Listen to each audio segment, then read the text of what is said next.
Strong, my friend. Liberty. Thank you for joining me. How's it going, buddy? Good. How are you? I'm good. For the listeners, I came 20 minutes late for this interview. Just by the good grace of your personality, you're letting it slide. You were trying to run on the beach. That sounds much better than a podcast. Yeah. I'm just picturing like a Baywatch type of situation. Slow motion. I think the noon Eastern 9 a.m. PT must be the most mistake-laden scheduling thing. I guarantee if you do a pie graph or whatever, the pie thing, a pie diagram of how often the calls are missed, it's the noon and the 9 a.m. Noon ET, 9 a.m. PT. Confusion everywhere. Wouldn't be surprised. Like your brain's not fully woken up yet. Because I'm thinking, what sicko wants to have a podcast at lunch? That doesn't make any sense, right? So like you're having podcasts at a lunch hour right now.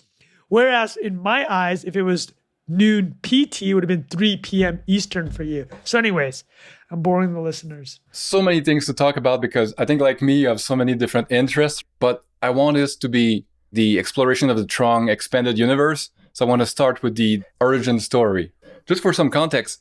So last weekend, I was in Ethica with MBI and his wife, and they're from Bangladesh. And I learned so much about Bangladesh.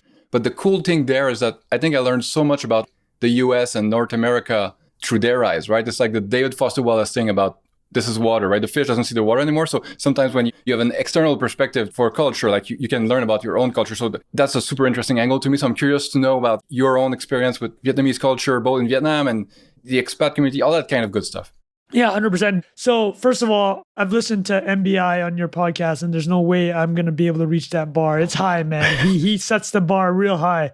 He was dropping so much knowledge on that Facebook episode, the meta one recently. What I will say is MBI moved from Bangladesh to North America, right? Like he grew up there. Yeah, he moved 2016, I think, 2017. I'm definitely different. Different in the sense of, so my parents were Vietnamese refugees to Canada. So I was born in Canada. And I guess the tension that I went through that was different was that my father was a doctor and my mom took care of 4 kids. And they just had no complaints from me, roof over my head, food on the table. We lived in progressively better neighborhoods. But the point being, it wasn't like they had a lot of social connections or cultural know-how. The fish out of water, I guess, for me growing up was the fact that I just had to figure out everything on my own when it came to North American culture. And the way they kind of allowed that to happen was, I mean, we would go to Blockbuster every Friday, right? Like that was the thing. That explains a lot. Yeah, I watched so many movies growing up. It's not to say that they were like not doing their responsibilities. It was like, they're just like, okay, we need them to be westernized, them as in me and my 3 siblings. So they put us in all after school activities that they could possibly think of. They let us consume so much Western media in terms of Blockbuster, letting us watch TV, always buying us the newest consoles. When Super Nintendo came out in 92, like I got that. I got the Sega Genesis, I got the Sega CD. Oh, you had both. One of the lucky ones. I had them all. I think it was mostly my mom at home. My dad was OB-GYN. So the running joke in Western Canada is if you're a Vietnamese kid in Western Canada, in Calgary or Vancouver, like there's a 99% chance like my dad gave birth to you. Like thousands of kids, Vietnamese kids, he gave birth to while we grew up in Calgary and Vancouver. I'd say like that would be kind of how my background or my family's background in Vietnam affected me growing up is like they just weren't aware of what Western culture was.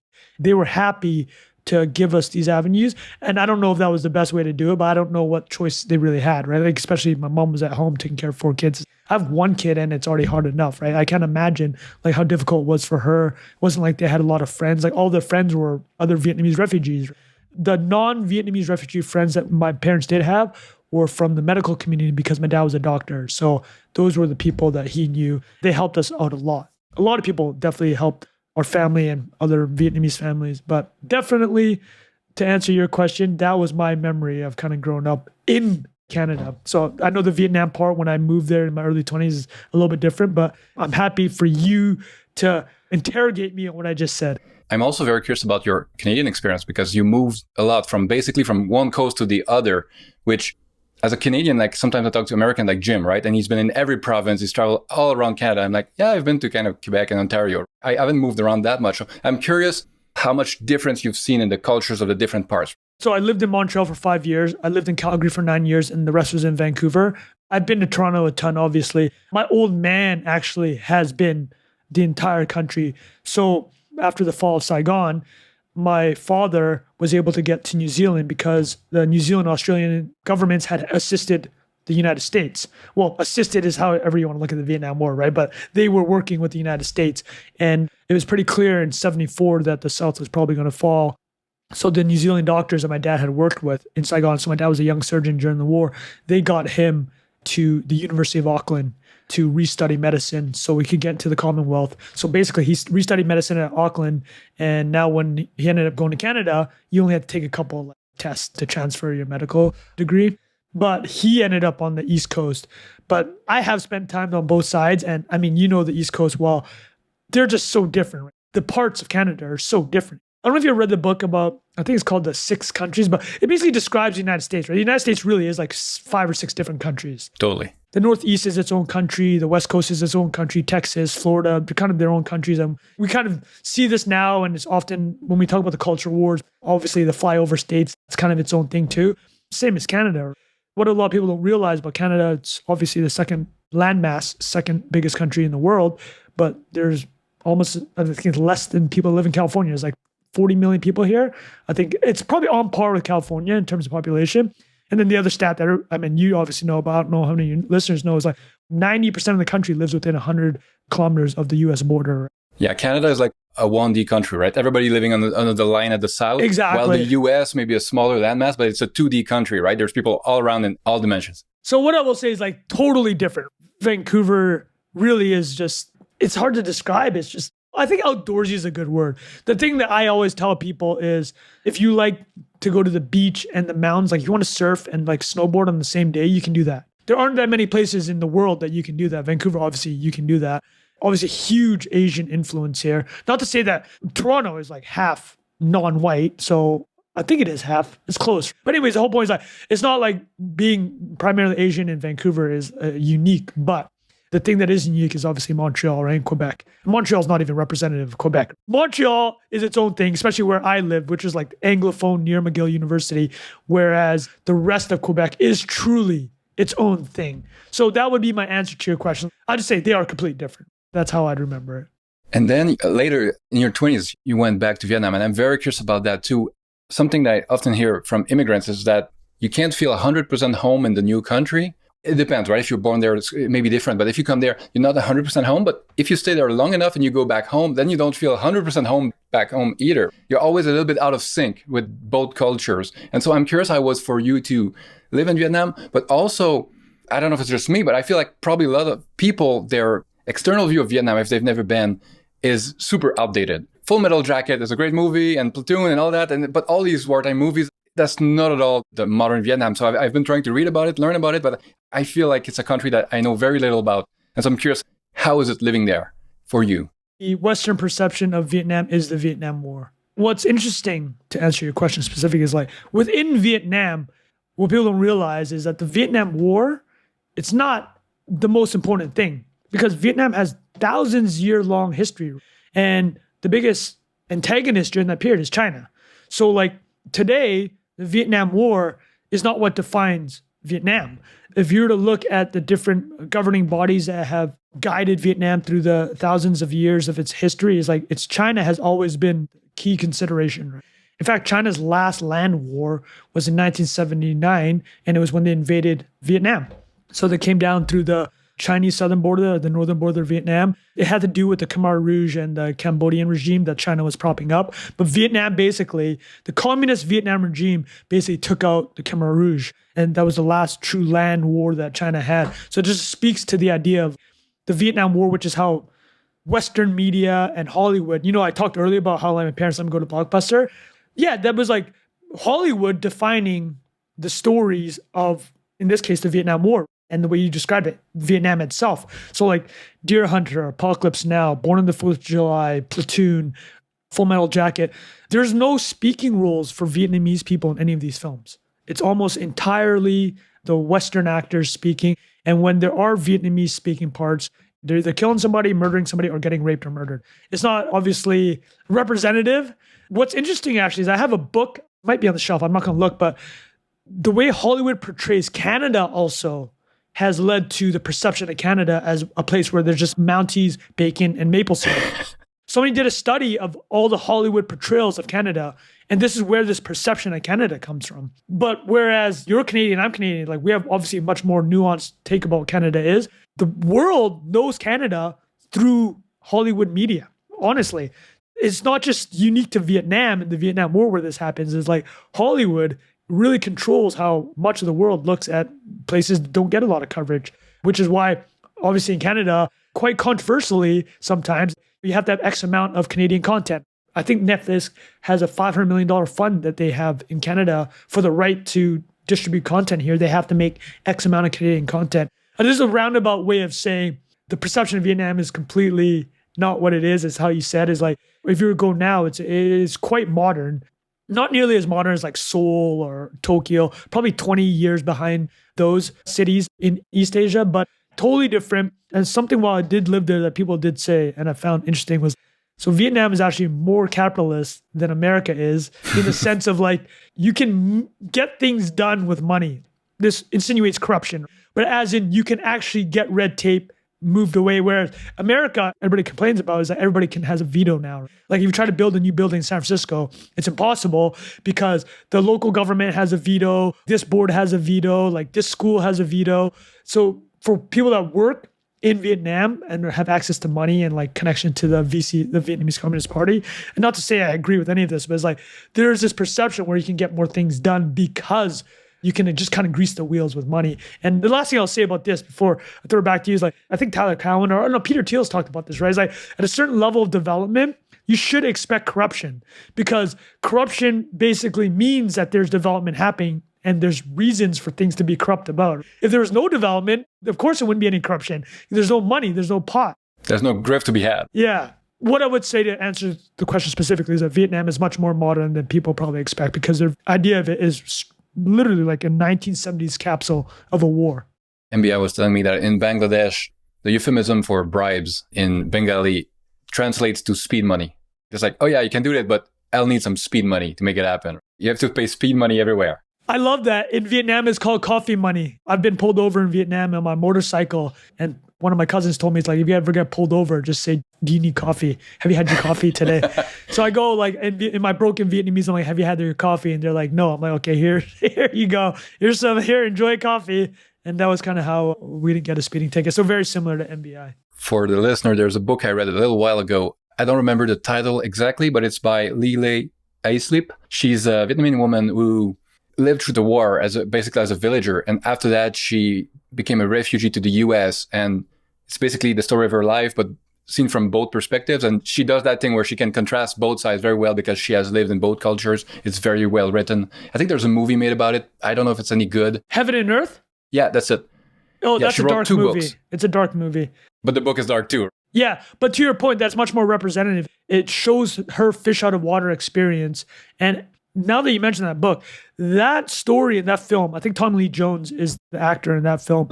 That's kind of probably representative of my parents' experience coming to North America. Is like truly fish out of water. And less so for me. I don't even remember those periods when we were quote unquote fish out of water. Like I don't remember the mid 80s or the late 80s when I was growing up, right? I was too young when my parents were truly having their struggles trying to integrate into new society. I think Vietnam's interesting. The last thing I'll say about that is the running joke is it's always 5 years away. So every time you ask somebody, it's like, when's Vietnam going to break out? They'll be like in 5 years. So they've been saying that for decades now. It's like Linux on a desktop. Yeah. So changing gears a little bit, the next thing I am very curious about is your online writing and starting with Twitter, because I think when I first followed you on Twitter, I'm like, oh, this guy seems interesting. I think you had like, I don't know, 8,000 followers or something. I had more, right? It's like, oh. And then I turn around and you have like 200,000, 300. You've clearly found a way to write in a way that resonates very well, that travels very well. Obviously, it's funny, it's interesting. Like, you have a mix of all these elements from your personality, right? It feels very authentic. It feels like you're following your curiosity. I'm curious, what is Twitter to you, or X or whatever? Is it a puzzle to figure out? Is it kind of a game? Is it just for fun? And it kind of became its own thing, but it was an accident. I'm curious how you think about it. I love how you called it, is it a puzzle game? I looked at it as a game. People have talked about it before. Twitter is any other digital distraction. Before Twitter, I was playing fantasy sports and losing money on fantasy sports. You're much more successful with this as a personal investor, but I was like an awful day trader. But like using the medium of day trading to get the same dopamine hits that I used to get with fantasy sports. And then before that, I actually haven't played games in ages, but like before I was a huge, GTA was kind of the last one that I finished A through Z, GTA 3, like 15 years ago. So I've always had digital distractions, and it just Twitter to me was just like, oh, this is the next level of that. But it also gets to marry with something I've enjoyed. I've always liked writing, and primarily I like humor.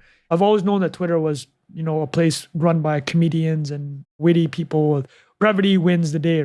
That was kind of the platform of Twitter versus like Instagram. You gotta be good looking to win on Instagram, but on Twitter, you gotta be funny and be witty. I do regret not going on Twitter earlier because it's always been what I enjoy. And I guess other people enjoyed, or a certain segment of the audience enjoyed what I had to say. But it definitely was a game to me. Similar to a lot of people, it was like during the pandemic, like, oh, what else am I going to do?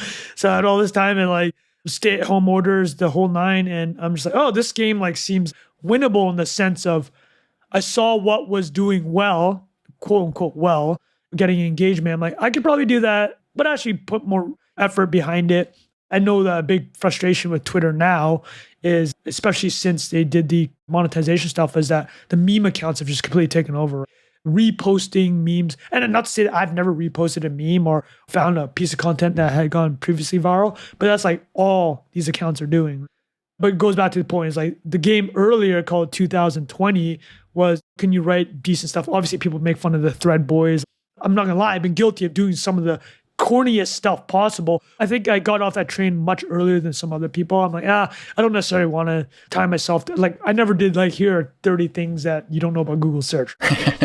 I know to some people there is no difference, but I think there's just, in my mind, there's layers of where I was willing to go. Execution matters so much. The same format can be total shit or amazing depending how you execute it, what the actual content is. I think people judge things by the container a bit too much. And so it's easy to lump everything in the same bucket. But if I'm actually entertained, if I learn something, if like that's pure value for me, I have no problem with that. The problem is when it's purely a waste of time or the 50th time I see it or whatever, right? Exactly. So to answer your question, I did look at a game and I thought I could do well on that particular game. And it turns out that I don't even know if doing well. Some people might disagree with this. Maybe the end goal isn't just to have a big audience or whatever, but it has opened up opportunities, and I'm able to meet people like you. I mean, I remember early, like we've been exchanging for years now, just back and forth.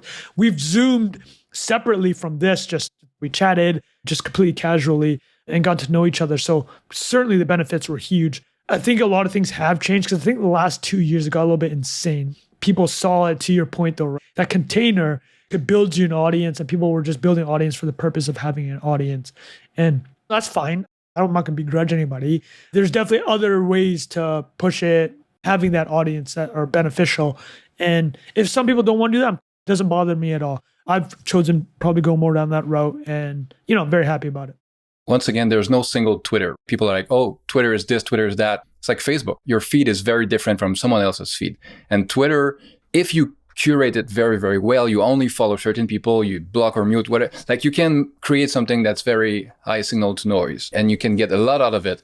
And because Twitter is so based on the interest graph instead of the social graph would be like, oh, family, friends, people are close, or more Facebook style. But the interest graph is kind of new. It used to exist before Twitter on like forums, right? You join a forum about music, about cars or computer nerds or whatever, right? You find your topic and you can kind of network there. But Twitter was the first thing where like all of these different interest verticals are kind of like all in the same pot. You stew them together for a while and you can find people across them or create new niches in between, right? So even inside of FinTwit, there's a bunch of subcategories of, oh yeah, the value guys here, the traders there, the crypto bros there, and all that kind of stuff. But this interest graph, I think it's kind of like the only way of finding a bunch of some of my closest friends today. If I remove that from my life, I'm not even sure how I would have met Jim or MBI or all these people, right? You. It's been extremely powerful in that way. But the people who love to crap on Twitter, this hellscape of whatever, what the line is, I'd be very curious to open up their phone or whatever and look at their just timeline. To see what the feed, yeah. Because it probably doesn't look like mine or yours. Sometimes it's what they call a user error. You're just using it wrong. 100%. I know that you're giving Threads a more serious look. I love your thoughts on Threads, actually. What has it been launched 2 months now? So yeah, it's been out for 2 months. I think 4th of July. The thing I wrote quickly for people who haven't read it is basically that It may have been too successful too quickly. In the long term, it may not matter that much.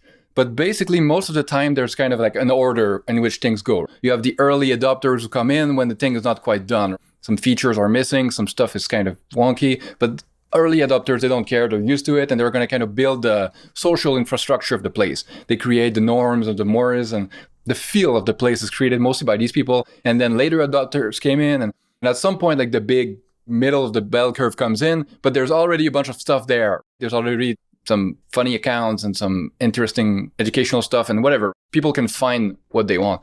But Threads was so successful that basically everybody jammed in through the door in like a week. And a bunch of the later adopters just kind of looked around and it's like, my feed is only a bunch of crappy influencers and nobody's here. So I think a bunch of people's first impression was much worse than it would have been if they had come like 3 or 6 months later. It may not matter ultimately, like in the long term, because it's built on the Instagram graph and like Meta has so many levers to pull to kind of bring back people that left. But I don't know. I think it may be the first time that I see a social network just be so successful that there's that kind of backlash at first. Do you still use it? Yes, but... Be honest, man. I saw the IRA. Yeah, no, not as much as first. At first, I was trying to cross-post most things, see where the engagement was, kind of the reaction, see. It was a way to get a feel for it. And now it's maybe like 1/3 or 1/4 of the time that I'll post on both sides. But I've had some good interactions there. The volume is much lower, but the quality is high. It's promising, but the thing is, I feel like a bunch of people have moved on. Some communities from Twitter, they've just left Twitter. A lot of tech Twitter and Apple Twitter is now like on Mastodon or whatever. A bunch of cool people went to Blue Sky at first, now they're probably on Threads. But the financial people seems to have stuck to Twitter. So even if Threads gets a bunch of traction for a bunch of sub-communities, if my main one stays on Twitter, I'll probably just stay on Twitter. There's 2 things that I'll flag. The one thing I read the most, and I love your thoughts on this, I think a lot of the most astute commentators like, listen, you don't want to build a social network and its whole thesis is we hate this other one. As in like, if your entire reason for existing is that we are the anti-Elon, that's not a long-term thing. So I think that's one. The other one is, I think Compound wrote this, is Compound 248. I know also you're friendly with Compound, is he called it, this is like the final boss network effect challenge. It looks like Twitter has, or X has survived the threat early on. That first week I actually went, I'm like, ooh. Oh, it looked bad. It felt very, very like serious / existential. But then after like 3 days, I'm like, oh, I've totally forgot about it. I don't even think about it anymore. We forget, but that was around the same time that Twitter was like limiting how many tweets you could see. And yeah, they're rate limiting everything. So it felt, nothing is ever as bad as it seems or as good as it seems, right? It's like one of those situations. Man, Twitter's network effect is unbelievable, man. It's like, not to say that it's truly invincible, but it's been resilient. I think the media perception of Twitter and the one that a lot of people think is not nearly as bad as it is. Obviously, everything's turned to 11, but there has been a lot of changes. But you know what? At the end of the day, and I've noticed in the algorithm, it has changed a lot. I've had to roll the punches and I'm not annoyed. A lot of people are like a lot more annoyed by it. I just don't get that riled up. I honestly don't care as much as people with like 10,000 followers will be complaining about how the algos changed. Listen, most people in the content game know this. It's like you're on rented land with social networks, build podcasts, build newsletters. That's always been the idea. It's like you can't get that upset. So I've been very measured about all that. I don't know what your thoughts are about whether or not the network effect has been super resilient. It reminds me of a different time when Google decided to attack Facebook with Google+, and both Google founders were like, everything at Google is going to be measured on social now. It's going to be integrated into everything. And there was a Google Plus button to log in every part of Google. They tried everything to attack Facebook, which at the time was much smaller than now. And they couldn't. I always stay with me as like, okay, these network effects, they cut both ways. If you kind of lose it, the way kind of MySpace or whatever lost it, it can unravel very, very quickly. If something much better is over there and everybody for some reason can get over the coordination problem and kind of all move at once, you're done very quickly. But if you're smart about it, and I think all these modern social networks have learned a lot from past experiences, and so they're smart about it. And not that Twitter has done a very good job, but even doing as badly as Twitter has done in some aspects, it's still super, super strong. So I don't expect it to go anywhere unless, I don't know, what would it take? What would it take for me? It really would be for the people that I care about, that I'm interested in, for them to move somewhere else. But that coordination problem is so hard. The first test was really when Thread launched, everybody on FinTwit probably created an account over there, right? So that was the moment where the whole thing could have moved, but it didn't. anytime past that, it's kind of harder to do it all at once. There would need to be a catalyst. Every day it gets harder to coordinate. I think this is what like Compound was saying. That's the final boss test. That one moment, I love how you said it, is like to coordinate everyone, there was a 48-hour window. Get everyone over here, takes one click. Everybody has an IJ. In theory, everybody tomorrow could just remove Google from their homepage and go on Bing.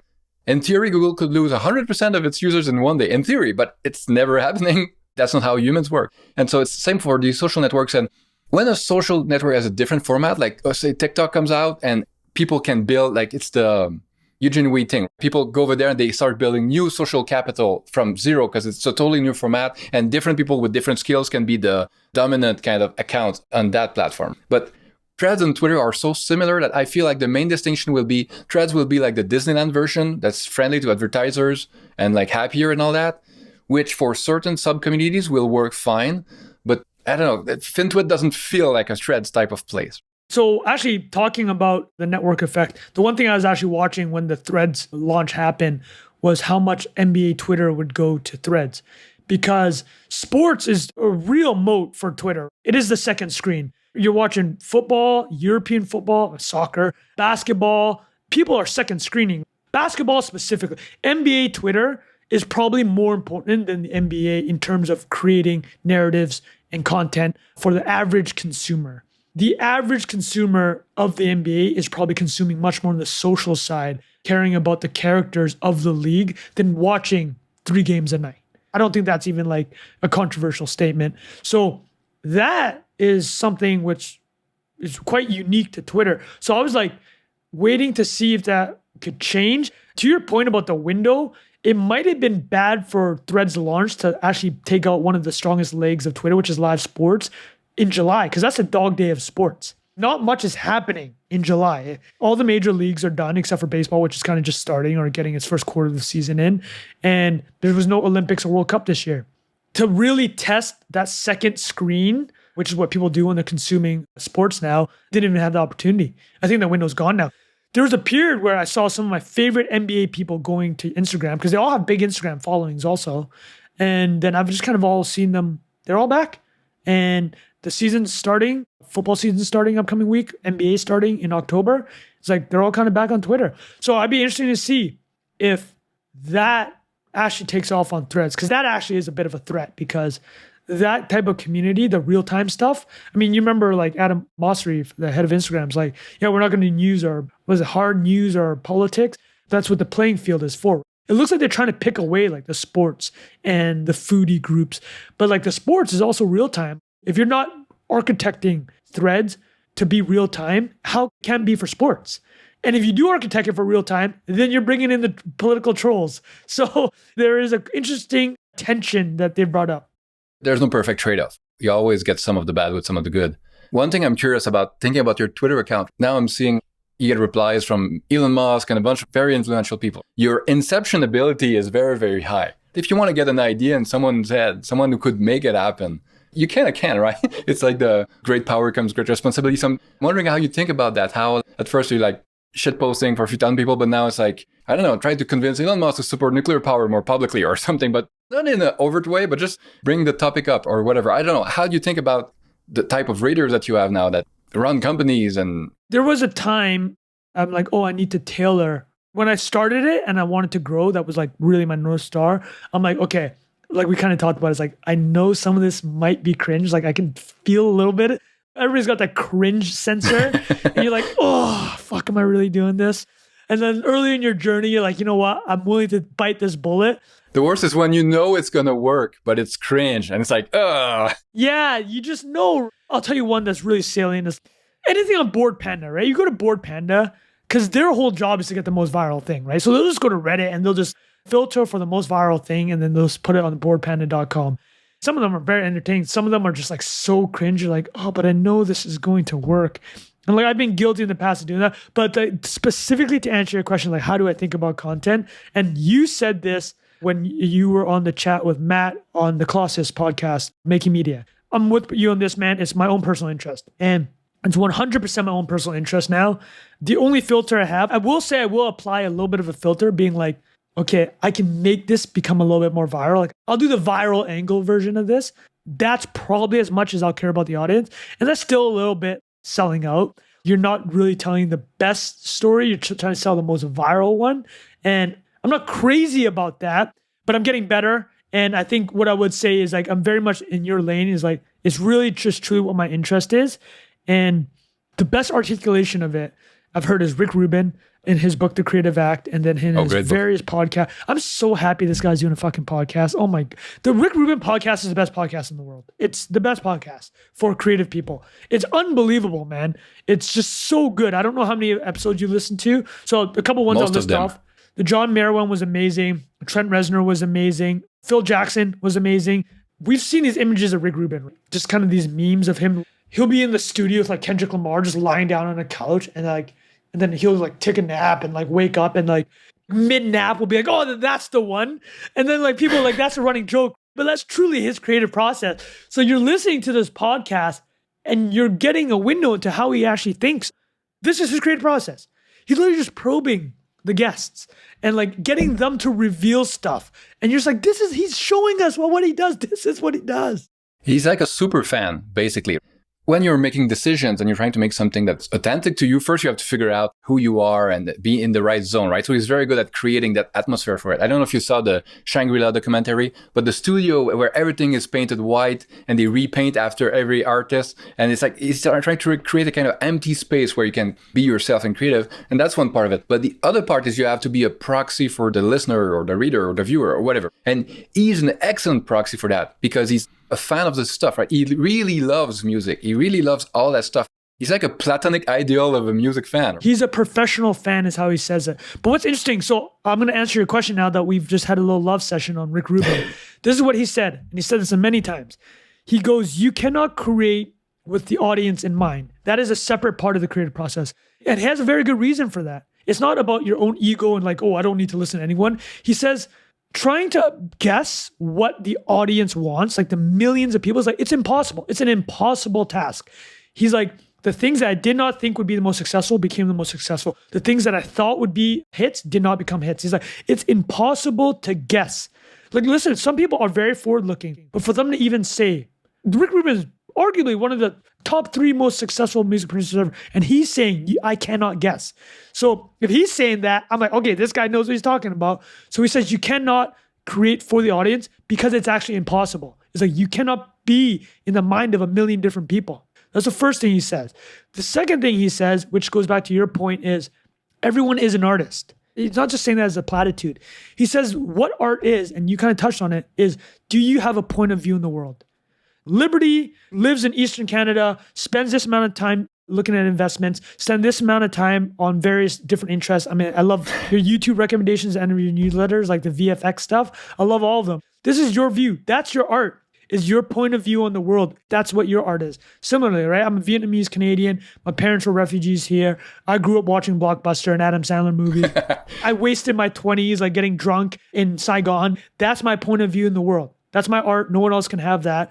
So the question then becomes, can you bring that point of view out, which is what this entire book is about. So to answer your question, yeah, that's my job. And that's what I care about doing is I want to bring my point of view out. And what that means is I can't be worried about the audience things. I don't even call them audience. Thinking, it's a useless task. I agree with Rick Rubin 100%. There's no point in thinking like that. I can guess and I can package things and have a sign a confidence band that it might be liked by people, but that's not what's driving it. What's driving it is my personal interest. Yeah, if it was possible, someone would just have albums with like 12 number 1 hits. Oh, exactly. Some filmmaker would only make blockbusters and some come close, but even some of the best ones, if over a career you make, I don't know, 5, 10 big films, that's considered to be like super high batting average.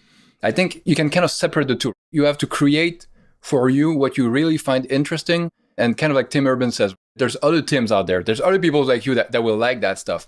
But once it's created, then there's a kind of second step, which could be packaging it or distributing it, or that part. You can also have some art and skill in how you do it. And I think you're extremely good at that part. But yeah, it does feel authentic. It feels like the stuff that you're really interested in. And in my own scale, it's similar. I try to never decide of including something or not because I think it's going to be popular, because I would have made very, very different choices if I was trying to be more popular or monetize better or whatever. But at the end of the day, if you're spending all day thinking about that stuff, living in it, writing and thinking about it, I don't know. I wouldn't want to create something super popular that I don't enjoy myself. That would be a terrible, almost a Greek tragedy. No, 100%. You talk about the Making Media podcast. Yeah, it's longer to get the people to read your stuff versus lowest common denominator versus just doing, here's a funny ask me anything Reddit thread. The people that do read, they're so sticky. They're going to be with you for life. One thing that I will say related to that last comment about creating content is what I do know for sure is this. The stuff that typically, there does feel like there's a correlation between the effort I put into something and its quote unquote virality, or if it becomes something that people truly like. People can feel the effort. I can't prove it, but I think people know when the effort is behind it. Well, I mean, you obviously know David and Ben from Acquired, and you mentioned them a lot. But it's like when you listen to something they do, or like obviously David too from Founders, is like, you know the effort that has gone into this. And then you almost like, out of respect, you're like, they respect my time. They're condensing 50 hours of work into 2 hours. I'm going to give them those 2 hours because they've respected my time to do that distillation. I have a theory about that, and it's kind of a half-baked, so I don't know how much sense it makes, but very quickly when you start to read or listen to something, there's a bunch of surprises. And for some of the best creators, most of the surprises are positive. It's like, oh, it's even better than I expected. Because your brain tries to predict where it's going. Oh yeah, that story, they did a podcast about, I don't know, NVIDIA and you kind of know the story vaguely. It's like, oh, there's even more. Oh, they found something I had never heard of. And all the surprises are positive. And that's the very best creators. It's like, it starts from a good point and they're polished and they express themselves well and all the bases are covered on like the foundations. But then you keep getting surprises positively. While with others that don't quite have it, they could write about or podcast about the same topic, right? The same facts. But the surprises are kind of negative. Oh, they forgot about it. Oh, there's a small mistake there. And this part is kind of too long and clunky and boring. And so that's what separates the very best. You keep getting surprised. David Sandler is another great example, right? I've been listening to stuff for, 5 years or something, 6 years. He was really good back then, and he keeps getting better all the time. I don't know, he does an episode about the same book he did back then. It's like, oh yeah, I remember that book. It's like, it's so much better. You found new stuff. Because it keeps tying in everything, right? It's crazy. Dude, I can't believe you've been on... Actually, I found about Founders because of your newsletter. What were you doing? How did you even find it 5-6 years ago? I have no idea. I tell Jim sometimes, if I could explain easily my process of finding stuff, you could make an algorithm for it. Yeah. It could be outsourced easily. But because it's so opaque and weird and esoteric, it's like I'm just wandering around. Dude, I need to know how you found David's podcast, man. You need to dig in the crates and figure this out. That was like drafting Tom Brady in the 7th round. It's like, you're like 5 years ago, like, oh, this is it. That's like Rick Rubin-esque for tastemaking in terms of the podcast world. Think about it, man. Think about it. I don't know. I would have to do some forensics on my hard drive. Do some forensic, man. I think, dude, you owe it to the Liberty newsletter to find out how you found David all these years ago. This is homework. I'm making a note. Yeah, you do that, man. I would love to know, man. The next thing I wanted to ask you about is, I'm going to guess at an answer, right? And tell me if I'm correct. But so you started a Substack too. The reason why I started my Substack basically is I read a Balaji post about how like if you're building something on someone else's platform, could go away anytime, the platform could change, or rules could change, anything could change. And like that's kind of building on quicksand. So it may be a great way to find people, to express your ideas, get feedback. You can do tons of super great stuff there, but you kind of never own it. And so having a direct relationship with people, when I press publish, I know it's getting in their inboxes. Hopefully it doesn't go in promotion tabs or whatever, but there's other problems, but hopefully it's pretty direct. Well, if I post something on Twitter, who knows who's going to see it, especially if they're on the algorithmic timeline and not the following timeline. Did you start a Substack to kind of like move some of the people over to a direct relationship? Do you have more plans for it? Is it just the format that's different, like longer form? I'm curious how you think about it. I work with Workweek. I don't know how familiar with the Workweek business model. They've helped me a lot with growth and with the newsletter sending. But more specifically to your question about email, yeah, it is like email is just totally different, man. I mean, we've talked about this. You know this. That email relationship is just... I mean, you're in the inbox with family members and job offers and important coordinating, like you're doing a bachelor party, right? You're in that zone. That's what's happening in the email inbox. And if somebody is putting you in their rotation in the inbox. They gave you permission. Exactly. I mean, it's very simple. I like long form writing. I can't express everything on Twitter X, even with the extended, like even now, like I'll do long tweets, but I know there's a sweet spot. 300 to 500 words is like the sweet spot for as long as you can go in those long tweets and still keep people on, because they're obviously in a different mindset when they're scrolling. I've noticed they're willing to read. I mean, people don't mind. It's like a 10 tweet thread, right? Which is about 300 words. People are still willing to do the long tweets. It's funny because everybody's complaining about it. It's like, oh, it's supposed to be, well, you still get the brevity stuff and you don't have to click see more. But that comes with the talent of a writer in terms of packaging. It's like, can you write the first 280 characters to make people want to click that, right? It's just like anything. It's like headline writing. If you can do that, good. If you can't, then it's going to get buried in the algo. But yeah, the newsletter is long form writing, man. It's like, you couldn't package your newsletter anywhere else. The way you have it done, it has to be as a newsletter. So when I started the newsletter, I had no idea what it would be. I just knew what I didn't want it to be. The obvious thing at the time would be, well, I mostly write about investment. I'm a full-time investor. I'm just going to do analysis of companies and make recommendations, valuations. And so that seemed kind of boring to me. So I tried to go as far away from possible as that, which is why from the beginning I had like science and tech subcategory and the arts. And anytime I write about a business, I mostly write about the fundamentals, the business itself, the products, the technology, not the stock and how it's trading and the multiples and all that. So I tried to get as far away from that. But it still evolved a ton just based on the format. It wasn't planned, but then the intros were at first just kind of like housekeeping. Like, oh, this happens. And now the intros are like another whole section where it's like more personal stuff or shower thoughts. So that became its own thing. Yeah, you've been working out, man. You've been running. I've been following everything, bro. I often try to convince, like, because sometimes people come to me, oh, I want to start this. The thing I always say is like, try to put as much of your personality into it as possible. Because there's this type of U-curve where on one side, there's the big scaled media and you're never going to be that. Never going to be the New York Times or whatever. Don't even try to sound like that because it's not the same. And on the other side, there's all this niche stuff that's very like trying to be authentic and very, very personal. And even if the goal is to educate and give utility, like Ben Thompson, great utility in many ways, understanding better all these big tech businesses and strategy and all that. But he puts enough of his personality into it that even if he's writing about a company that I'm not super interested in, right? I'm not going to invest in X, but I still care about his take on it as a person. I've been following him for, I don't know, since 2013 or something like that. Probably a decade now, yeah. The first time I heard him was on a podcast called Cubed, and it was 3 different bands on the same podcast. It didn't last very long. And then they did Exponential, right? Yeah, Exponential. And then Stratechery at first, and then Stratechery. I'm so happy he turned those daily emails, essays into a 10-minute podcast. I listen to his podcast now. It's just like, at 2X, man, you're ready. It's 5 minutes, even though I'm probably missing some of the nuance. It must be a lot of work to read it every day, but I bet it reduces churn a ton. Because otherwise, the emails pile up in your inbox and you start to feel guilty about it. And you're like, great point. Should I unsubscribe? And if you can listen quickly while doing something else, it's perfect. Oh, I didn't think about that. It's probably a massive churn reducer. I would love for him to talk about that, actually. Yeah, I'd be very curious about it. Because most people who subscribe to him will kind of not lie to themselves, but they'll think like, oh yeah, this is kind of a business expense, right? I'm going to learn about this. But the reason they keep listening and reading is probably just, I kind of like this guy. I've been following for a while and he's interesting. So the entertainment value of what he does is probably bigger than the actual utility for most of his readers, even if they will never admit it. I feel like my thing is kind of similar. Well, if you want to learn about all the stuff that I'm interested in, that's cool, right? I'm going to point you to all the stuff I find interesting. And if we have similar interests, cool.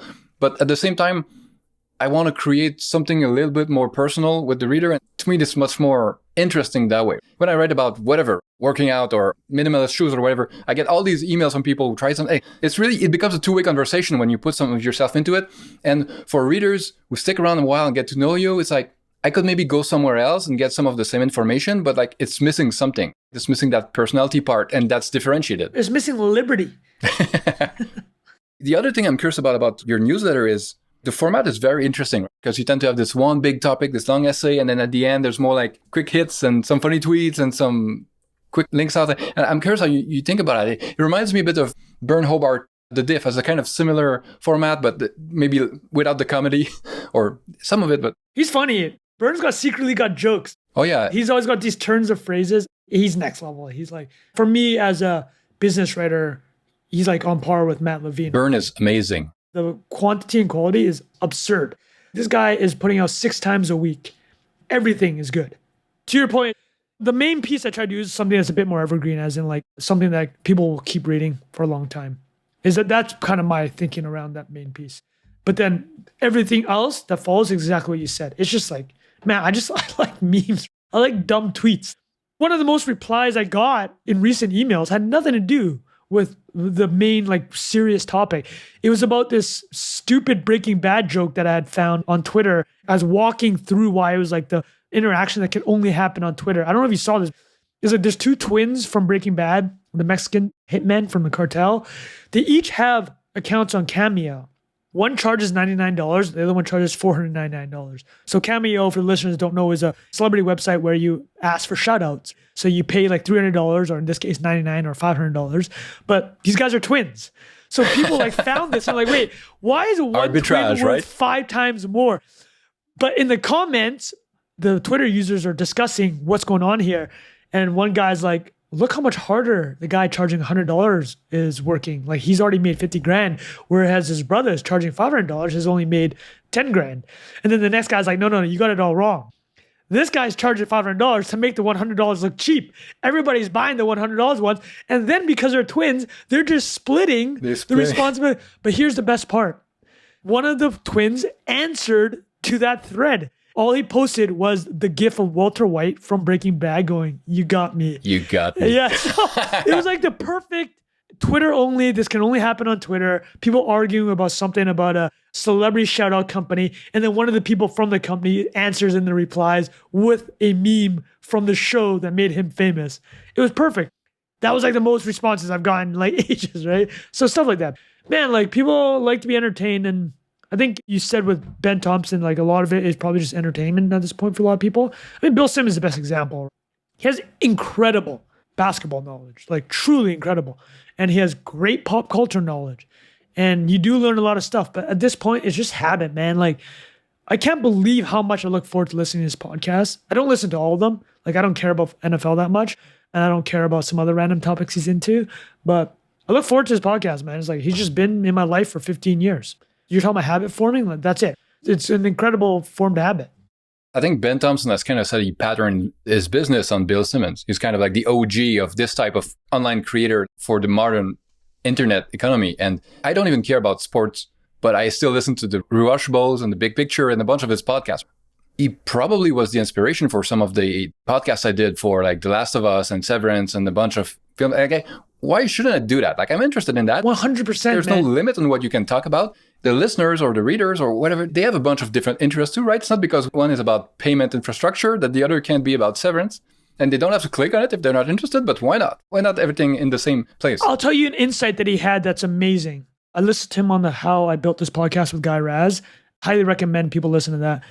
But his insight was this. He's like, so in the late 90s, and you kind of mentioned this with like the U-shape of creators, is like on one end is individuals. They'll never be as big as the other side, which is the New York Times.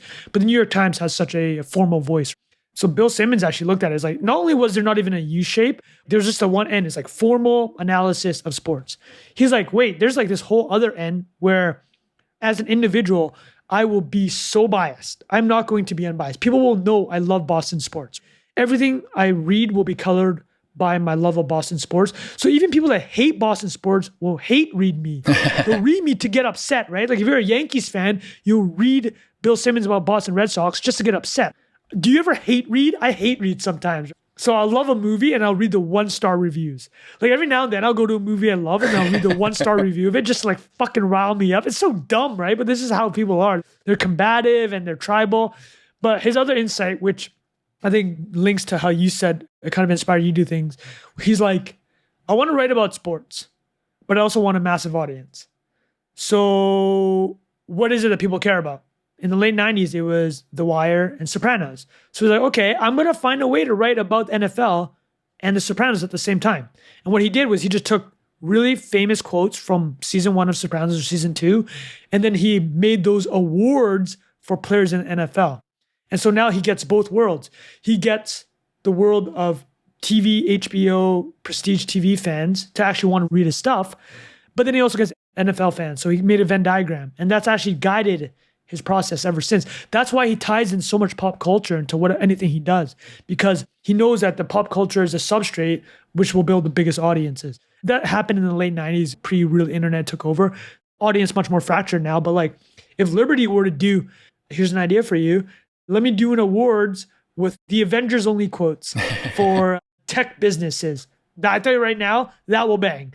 Pick 10 quotes and let's take one right now. Take Thanos, like snapping his fingers, destroying half the market cap of a company. That could be like Tim Cook taking out Facebook's advertising with their app changes. Fuck, I might just write this now, man. I love this idea. We got to do it before this podcast comes out. That's so right. And basically, a lot of the time, doing something new means taking two existing things and creating something at the intersection of it.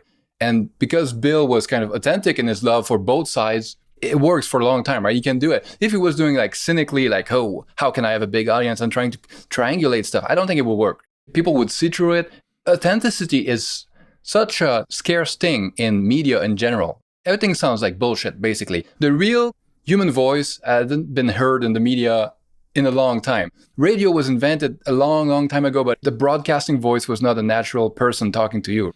Until almost like podcasts and maybe some talk radio, people were craving that real, like sitting around the campfire with someone and they become your friend. Your brain doesn't differentiate that my voice is coming through your AirPods or we're in person. And if you hear someone talking to you, like in a real conversational voice for hours and hours, tens of hours, hundreds of hours, over time, you have a real relationship with that person. And yeah, I think Bill was one of the early people who figured that out.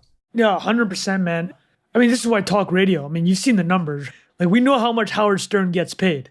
Like, I think he was making $50 million a year. And radio, too, is like 10 times the size of podcasting in terms of advertising revenue. It's not small beans. And I think it's what you're talking about is people like that fireside kind of stuff. It's like, I loved Jim Rome when I was growing up. He had a 4-hour radio show every morning. It was incredible. Looking back, I can't believe I gave this guy 4 hours of my day every morning. It was absurd. Yeah, there's something about it, man. People like the spoken word. Well, speaking of that, you do have a podcast, a very successful one that I think I've heard most I wouldn't say very successful, but we enjoy it. We enjoy doing it. We take it very unseriously. To me, it's successful by how fun it is. And it does feel authentic. It does feel like three friends sitting around the campfire and shooting the shit. And I love how every one of you has very different interests and personality, but it all gels very well together. That's another thing I'm curious about. I've always done solo podcasting. Sometimes I have this envy, like it would be fun to have a co-host. I'm curious about that dynamic. Is it ever hard to get everybody on the same page? How's your experience been with the three-headed podcast? Oh, yeah, for sure. So I do it with Bilal Zaidi and Jack Butcher, two British cats, all met on the internet, actually. We're definitely friends now. Like we talk about it all the time. And I love just telling jokes. I love just shooting the shit and like making stupid jokes. And it's like just a canvas for that.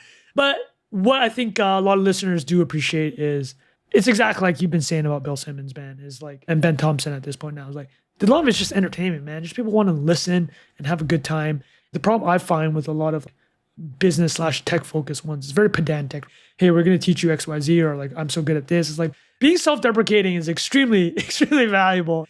I wouldn't say it's a Canadian thing, but Canada is well known for comedy.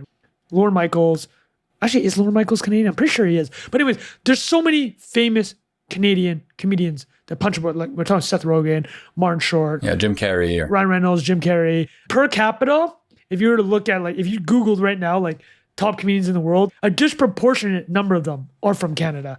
And I think there's something about it. I think there's a bit of the small brother syndrome with America. You know how we're like, Canada is America's hat. You have to be funny to get attention from the big brother. Yeah, you have to be funny to get attention. And I enjoy humor, man. That's my big takeaway from the podcast with these guys. Like, we enjoy doing it. We laugh a lot.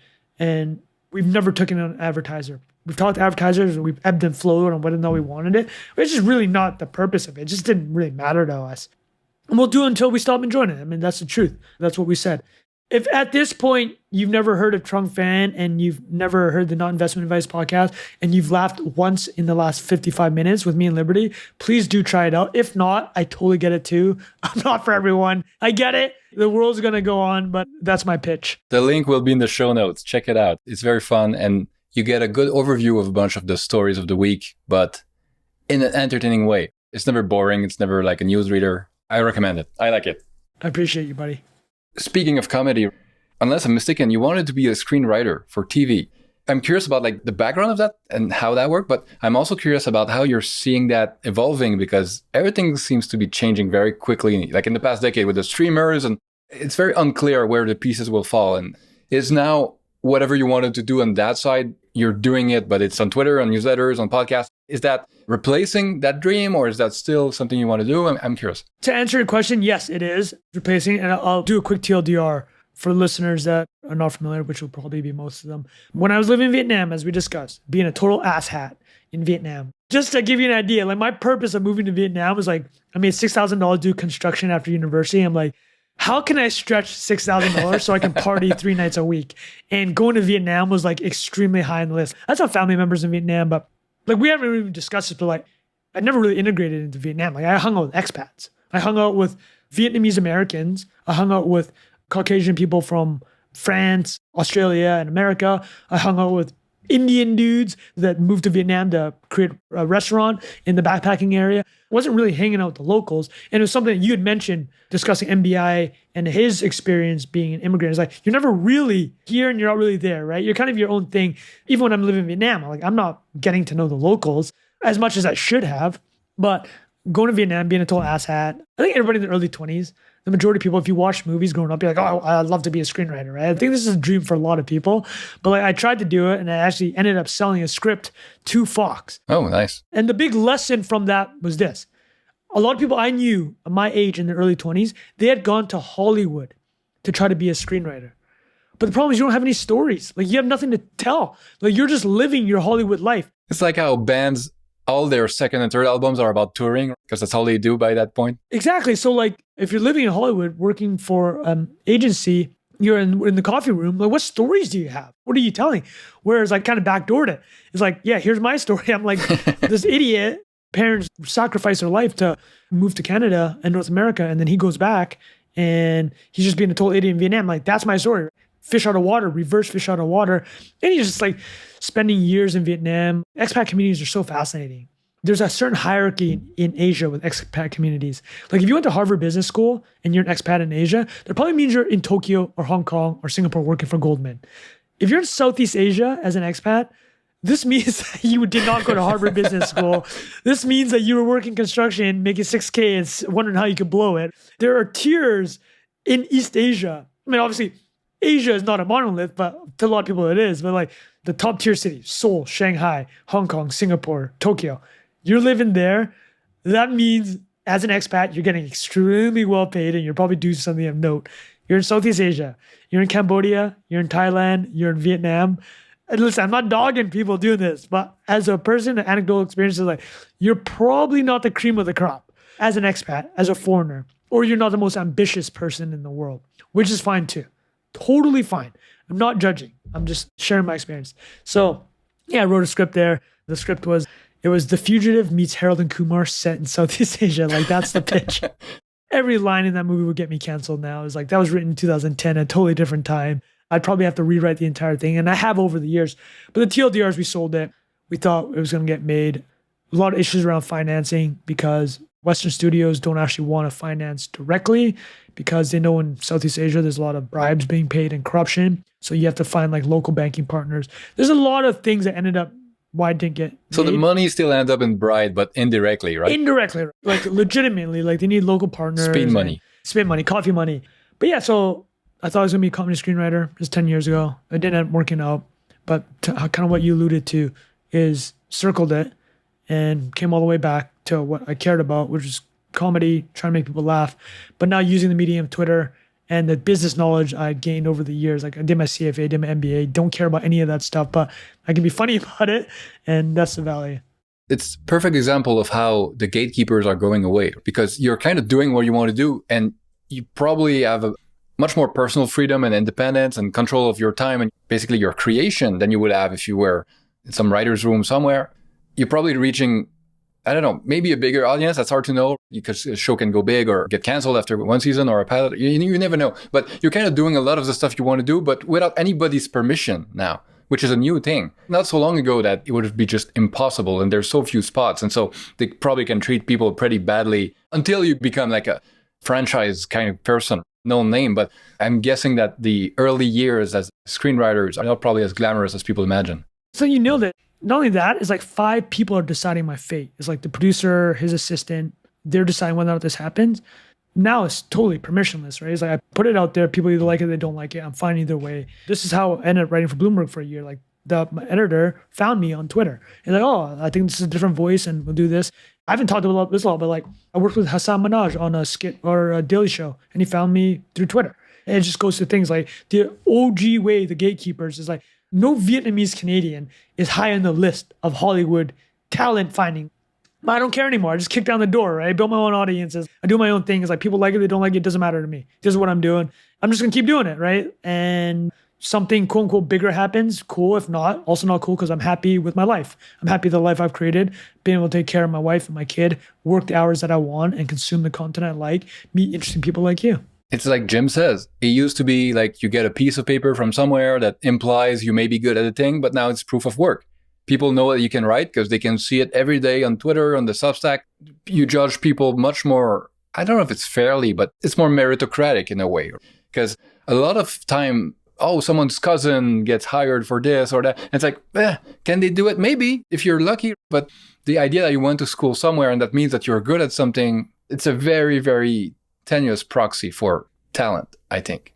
Yeah, 100%. You live in Ottawa and you transition into investing your own money. For you, that road, if you'd want to write with an audience finance, like it didn't exist 10 years ago. It wasn't even a thing. So listen, you're working with Jim with Infinity Media, and I know you guys are doing interesting stuff, but the thesis behind it being exactly what we just talked about. Traditional gatekeepers, listen, they're still powerful. We're being honest. The New York Times still sets the agenda for a lot of really important people. But the reality is that you can project out what's going to happen 10 years. Easiest example is here. We know that ESPN will not be what it's like 5 years from now, what it is today, right? It might even change next week. But the whole point is that we know that the cable bundle and that classic gatekeeping model will not exist the way it does in 5 years. I don't know when it's going to change or how exactly it will change. We just know it's not going to be the same. You just have to add that filter to all these other media formats and gatekeeping mediums. We know it's going to change. It's guaranteed to happen. How and when, can't give exact dates, but we know it's going to happen.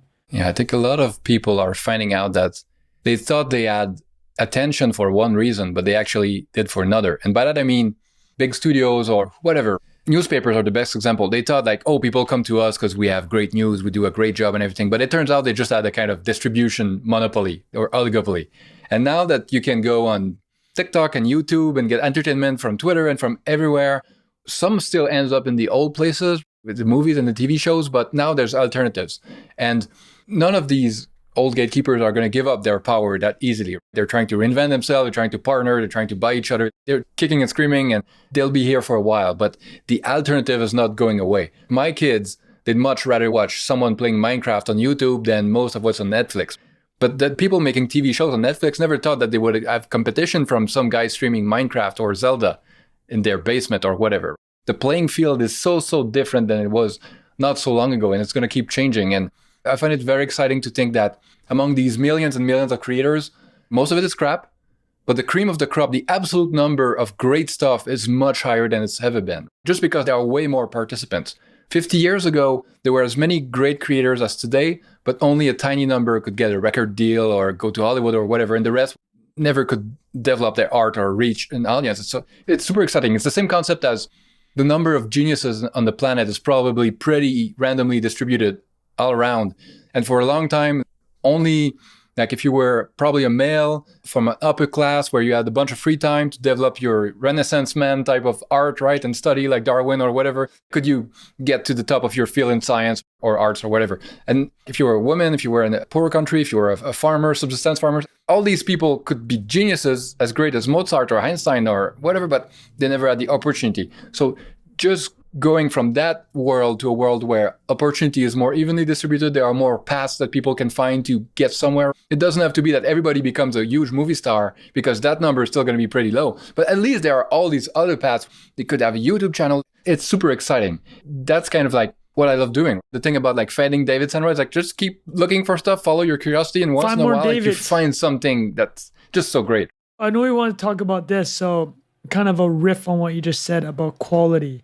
Certain things still rise above, right? Like Oppenheimer, for example. The last two movies I watched in theaters was Dunkirk in 2017 and Oppenheimer in 2023. I've only seen two movies in the last 6 years in theaters, and they're both Nolan movies. Wow. It's just hard, man. When you know what the drill with a kid, man. Like getting a movie night is like, that's a 6-hour commitment. Wait, you haven't seen Dune in theater? I haven't seen Dune in theaters, man. Missed out. Because I also coordinated my wife, right? Like she didn't want to watch Dune, but she's like, I'll do Oppenheimer. She actually did Oppenheimer and Barbie. She did Barbie separately for me. So what's your take on Oppenheimer? I'm curious. This is my non-cinematic review. This is my feeling review. The vibe review. I sat there for 3 hours without wanting to look at my phone. I'm like, that's it. That's a victory. That's my new test. I have such Twitter brain. My attention span is so broke to shit that if I could sit for 3 hours on the edge of my seat and not want to look at my phone, I'm like, whatever happened here, this is special because that hasn't happened. The last time it happened was Dunkirk. When I watch movies at home, you know damn well I got the second screen open and I'm like hella distracted. So that was huge. And as a film, it delivered for me. I was extremely happy. I was so pleased. I love the cameos. Where did me cameos? Like, I didn't realize that Robert Downey Jr. was going to be in the film. I'm like, oh my God, this is incredible. Me neither. I guess I'm not good with faces or something, but I was like, I know this guy. I know this guy. The running joke was like, it was like Avengers for nerds. So like when Einstein shows up or Niels Bohr shows up. Feynman in the background of the bongos. And Teller rules him. And we're telling like, oh my God, who else? Who else is coming? I enjoyed it. It had like an Avengers type feel, but like serious Nolan topic. And obviously with one of the most important things that ever happened in the history of mankind. So it kind of hit all the notes for me, man. Like, I'm not complicating it. As a film going experience, it hit every note for me. Yeah, I loved it too. I think I need to watch it again to know how much I loved it because I read the book on which it's based, the K-Bird biography called American Prometheus. It's a thick book. There's a lot in there. And so going in, I was like, what are they going to do, right? It's 3 hours, but they can do like 15% of the book. So I was kind of expecting one part to have more prominence, I guess.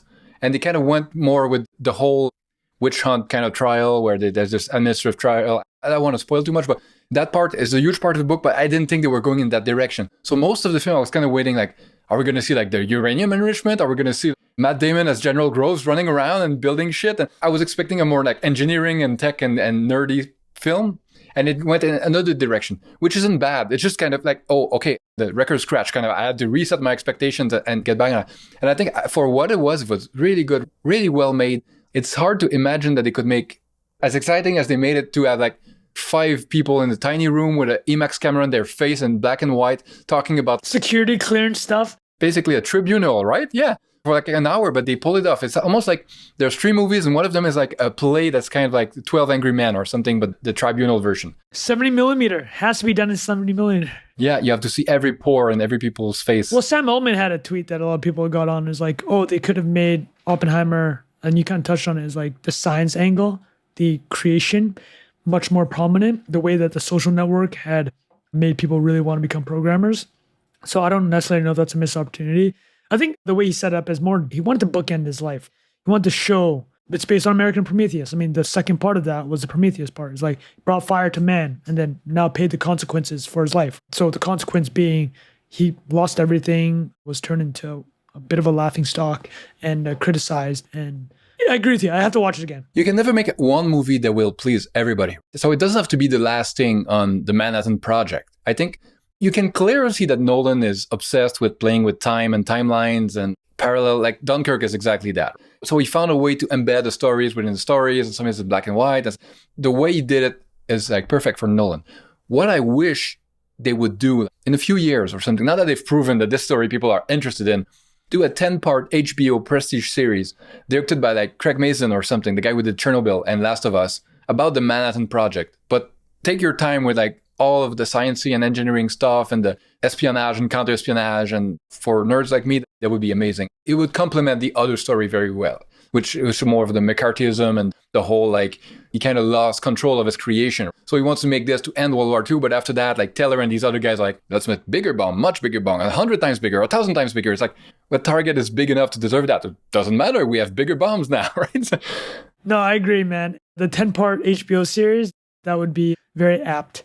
Somebody brought a good conspiracy theory. We're talking about Chernobyl. Is like, you know how nuclear, we talked about it a bit earlier. Yeah. And there's obviously this fear around nuclear, even though if you look at the casualties related to nuclear, it's... The memes about nuclear are so strong. More people die from coal a month than nuclear in its entire history. Probably even if you count the bombs, right? Yeah. Not that we're going to do that, but even if you did, that could be the place. But no contest. To your point is like the Chernobyl thing, and this is a little bit more tinfoil conspiracy hat trung, but obviously it makes nuclear look bad. So I'm wondering, what was the purpose of creating that? You know, like you're wondering, who's green lighting this? Why is it? Because it's so salient. It makes nuclear look so bad and it's so salient. It was such a hit. I think as a drama, it works extremely well because the memes are so powerful about nuclear. It's like this unseen, it's almost like a supernatural force and people are very scared of it. And so it works as a drama, but scientifically the series was not super accurate. Like people can Google around and find places where a bunch of the stuff that they say is not true. And like people don't realize that the Chernobyl plant had 4 reactors. One of them blew up. The plant kept operating until like 92. Just kept going. People went working at the other 3 reactors and they kept making electricity. I think the total number of direct deaths from Chernobyl is like, I don't know, 26 firefighters or something. The memes are very different from reality, even though it was a catastrophe. But there are industrial accidents like Bhopal or whatever that killed like thousands and thousands and thousands of people. So I guess it's a whole separate podcast, which I kind of did with Mark Nelson. But yeah, Chernobyl is kind of like, not bittersweet for me, but it's like, I love it so much as a drama. It works. It's so well made. It's so well written. It's amazing, but it makes people more afraid of nuclear. It's a great story, which is why my tinfoil conspiracy hat's on. I'm like, who's greenlighting this? What is the purpose of this content? They need to make a series about coal, some coal plants or something. Yeah, exactly, right? Mercury poisoning the locals in the groundwater. Speaking of TV shows, another one that I think we both saw and liked is Fleabag, which I recently rewatched. And I'm a big Phoebe Waller-Bridge fan. And I'm curious your take on that one because like I know right now, like Hollywood kind of grabbed her, right, as a talent. Now she's working on all these big scripts and James Bond and whatever. I wish she would go back to making these. I just watched Crashing, another of her series in the UK. I love her stuff so much. I'm curious, what's your take on her? Yeah, we talked about this briefly, but I mean, I just couldn't believe the range, right? To do Fleabag and like Killing Eve. I mean, she's so talented. She rewrote, was it Quantum of Solace? She rewrote one of the Bond films. It's like she was brought in as a... I think the one after that or one of the recent ones. To be brought in as a rewriter is a huge like tap on like, you've made it. Like it's like a William Goldman style, right? Exactly. William Goldman is like, you only bring in the best to rewrite something because that means that film production is having a huge problem and like you are the savior. I love seeing people before they become quote unquote successful. There's a really nice clip of Gordon Ramsay getting yelled at in a kitchen in the late 90s. It's one of my favorite clips on YouTube. I'll send it to you later, but like you're watching this and this guy who created one of the greatest chef personalities ever, who's objectively hilarious. When he's cursing people out, is like, I'm keeling over laughing, even though I know he's being a complete asshole. But I'm watching him get cursed and bending the knee to someone that he's acknowledging is superior. I love seeing that. So the reason I bring that up is because you can find Phoebe's, she has a GoFundMe for a show that she's trying to create that became Fleabag. So it's on the internet now. Oh, wow. And it's like 3 minutes long. Yeah, you watch it and it's incredible. It's with her co-creator. I think they're lifetime co-creators. I forgot her name. Also super talented, obviously, but it's an amazing piece of content.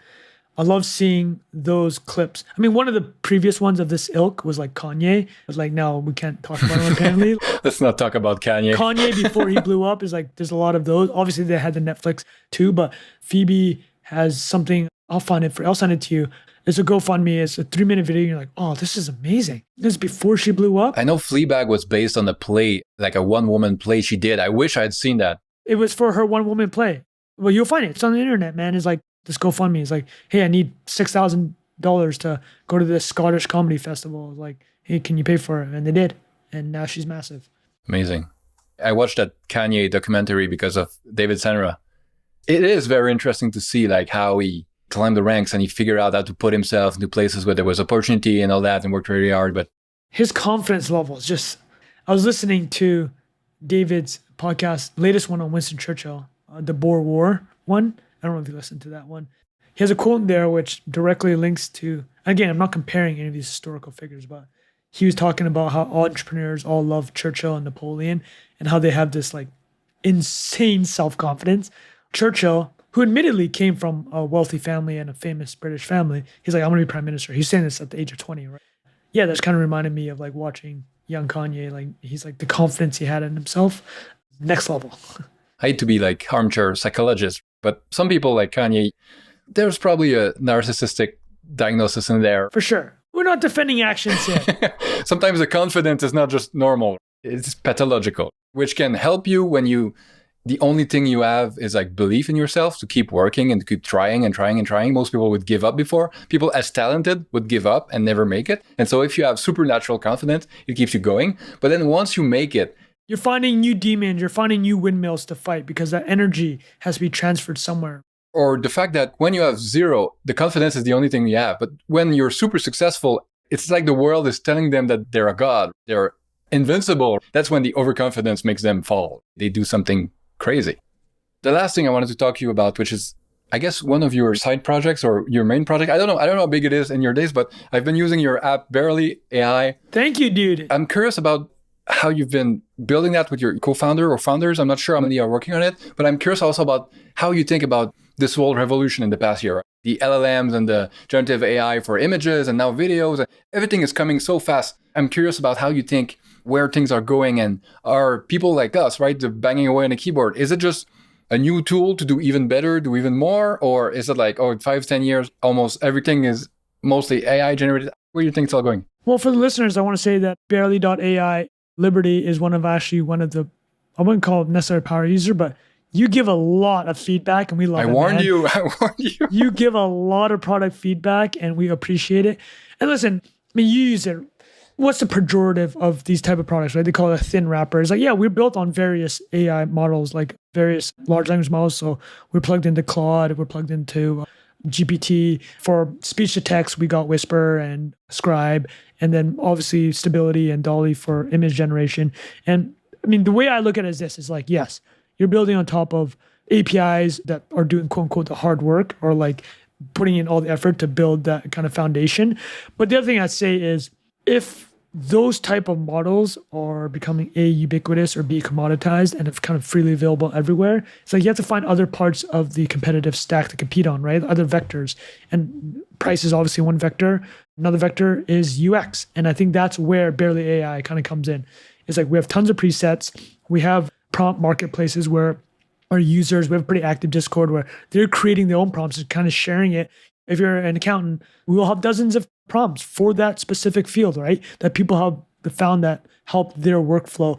So I think definitely we are on that end of it. Is like we are trying to simplify and give a user interface that a certain amount of the population want to use. I know you use it. And the question I have is, would you agree with this analysis? You're a business guy. Like, I just think there are tens of thousands of people that want AI exactly the way we've built it. I'm not saying it's going to be the next Google, but I'm saying the way we've built it is exactly how some people will want it. Many things, right? One thing is that tons of people, especially business people, especially people who build spreadsheet and try to quantify everything, underrate UX and UI because it's kind of fuzzy. There's not a number for it. But Apple is not the most valuable company, or I don't know if Saudi Aramco is bigger now, but whatever. It's not as big as it is only based on feeds and speeds and megahertz and GPU cores. Part of it is just all these intangible and qualitative stuff that feels better to use. It's more convenient. It's more intuitive. When I try to do something that I've never done before, most of the time is how I would just imagine it to be. I try something and it worked. And so building a really good UI and UX for these models, it's super valuable to me. From anywhere on my desktop, I just have this key combo, press it, pop. I do my thing and super quick. I can super quickly change between Claude and GPT-4 and see which one has the best answer. And that part of it has plenty of value. It's very different than just a generic, like open a tab and go in ChatGPT and all that type of stuff. So there's definitely some differentiation to be had there. And as you say, right, if everybody's using the same models and one of them as just like, I don't know, makes you like, part of it is like, it's more enjoyable, but part of it may be more productive. I love your hyperchat thing where with a slash, I can do a grammar correction. The keyboard shortcuts and all that just make me more productive, right? So if everybody's using the same thing, but one of them is 5 or 10% more productive, it's like, that's a huge differentiation. It's like in sports where the difference between the winners in the Olympics is not like 50%, right? It's 1, 2, 3%, right? So I don't know. I wouldn't compare myself to an athlete, but I think it does make a difference. So I think it's definitely a real value. It's harder to put in a spreadsheet. It's harder for one of the business types to say like, oh yeah, you have a moat. It's just qualitative, but it's real. That was like how me and my co-founder Parham are looking about it and thinking about it. The other part that we thought about was, listen, I do have this, we talked earlier about building an audience, having distribution. This actually fits me because I use this every day, and I don't use it in the way that a lot of people assume. I probably use it similar to how you use it. I use it a ton for ideation and editing. So I don't have, we write a lot. Editing is such a different process than writing, such a different mindset that I hate that context switch. So I'll spend 3 hours writing and then I have to context switch to editing. I hate it. But Barely, for me, it's like you said, I literally just one shortcut. I'm like, it's doing it all for me. And I don't have a copy editor. I probably should, but I don't. And it's my copy editor. It makes me more efficient on that front. It saves me hours on copy editing. And the context switch is what it saves me on, because that's the most annoying thing in the world. Yeah, you can't edit and create at the same time. Totally different modes. One is going to hurt the other. And so if you just stay in the flow and just create a bunch of stuff, if you publish once a month or something, like, okay, you have plenty of time, go back over it and everything. But there are many weeks where I'll publish 3 times a week, fairly long stuff. That's what I use it for, right? Grammar correction and, oh, this headline's not quite right. Like, give me 5 variants. Okay, this one's better, but I still decide, I still pick it. A lot of the time, it gives me suggestions. I take nothing from it. It just could trigger an idea. A lot of it is more like having a co-writer that's like you bounce some ideas off, and sometimes there's nothing, but you still tried, right? That's 100% it. So like to answer your broader question of like, how do I think about AI in general? I think it's like a co-writer in a sense, right? It's an executive assistant that is way smarter than you, but also makes a lot of mistakes, but you get to pick. Yeah, that's how I think about the product, why me and Marham are building it. Part of it was I have distribution. The other part was like, hey, I use this every day. So it was a good melding of those two things. The way that we've described using it is how I envision AI helping people. I don't think it's a replacement. You know when something's written by ChatGPT. The way I'll describe is this. We talked about Oppenheimer. I'll tell you what happened.